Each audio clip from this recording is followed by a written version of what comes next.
इस वक्त की बड़ी खबर सामने आई है, जहां जलेसर तहसील में व्याप्त भ्रष्टाचार को लेकर अधिवक्ताओं ने मोर्चा खोल दिया है। डीएम के नाम एसडीएम को ज्ञापन सौंपते हुए अधिवक्ताओं ने गंभीर आरोप लगाए। कहा जा रहा है कि बिना रिश्वत दिए तहसील में कोई काम नहीं हो रहा है। आइए देखते हैं एक खास रिपोर्ट। नमस्कार, आप देख रहे हैं नेशन नाउ समाचार। मैं हूं आपके साथ शुभी शुक्ला। एटा जनपद की जलेसर तहसील एक बार फिर से सुर्खियों में है, लेकिन इस बार वजह कोई विकास कार्य नहीं, बल्कि भ्रष्टाचार के गंभीर आरोप हैं। दरअसल तहसील परिसर में उस वक्त माहौल गर्म हो गया जब बड़ी संख्या में अधिवक्ता एकजुट होकर एसडीएम जलेसर के कार्यालय पहुंचे।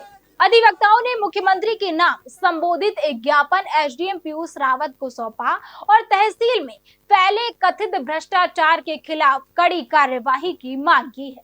अधिवक्ताओं का आरोप है कि तहसील में दाखिल खारिज यानी नामांतरण जैसी महत्वपूर्ण प्रक्रिया में खुलेआम अवैध वसूली की जा रही है।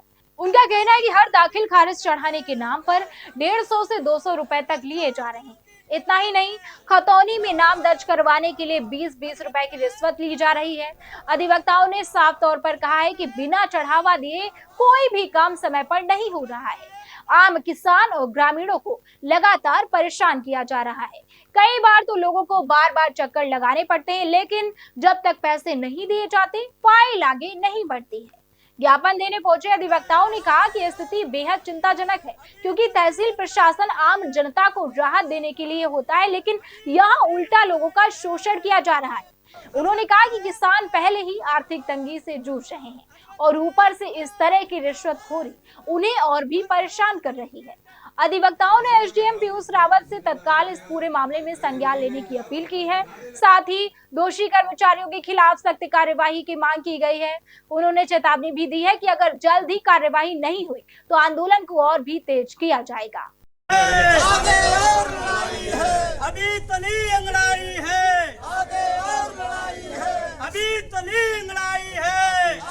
इस पूरे मामले पर अब सबकी नजर एसडीएम के अगले कदम पर है। क्या प्रशासन इन आरोपों की निष्पक्ष जांच कराएगा और क्या दोषियों पर कार्यवाही होगी, या फिर यह मामला भी फाइलों में दबकर रह जाएगा?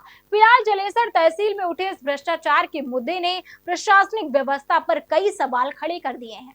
रामेश्वर सिंह यादव, अध्यक्ष बार एसोसिएशन जलेसर। जलेसर तहसील पर अधिवक्ताओं द्वारा विरोध प्रदर्शन करने के बाद एक ज्ञापन एसडीएम साहब को दिया गया। क्या ज्ञापन था, क्या मांगे थी आपकी? हमारा ज्ञापन ये था कि तहसील जलेसर में भ्रष्टाचार चरम सीमा पर है।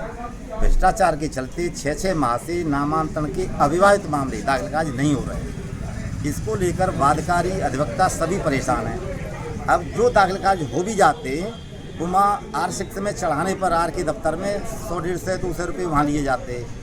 फिर खतौनी में फीड होते हैं तो 20 रुपये वहाँ दिए जाते। इसलिए अधिवक्ता और वादकारी बहुत परेशान है। जो पत्रावलियाँ आदमपैरी में खारिज करके भिजवा दी गई हैं जिला पे, उनको शीघ्र तलब करके नामांकन आदेश पारित किए जाएँ। इसके लिए हमने 1 मई तक का समय दिया है। एकदम से सभी नामांकन निस्तारित किए जाएँ, इसके बाद ही एकदम कार्रवाई करें। तो देखा आपने कैसे तहसील स्तर पर भ्रष्टाचार के आरोपों ने प्रशासन की कार्यप्रणाली पर सवाल खड़े कर दिए हैं। अब देखना ही होगा कि इस मामले में कार्यवाही होती है या फिर नहीं। बने रहिए हमारे साथ और देखते रहिए नेशन नाउ समाचार।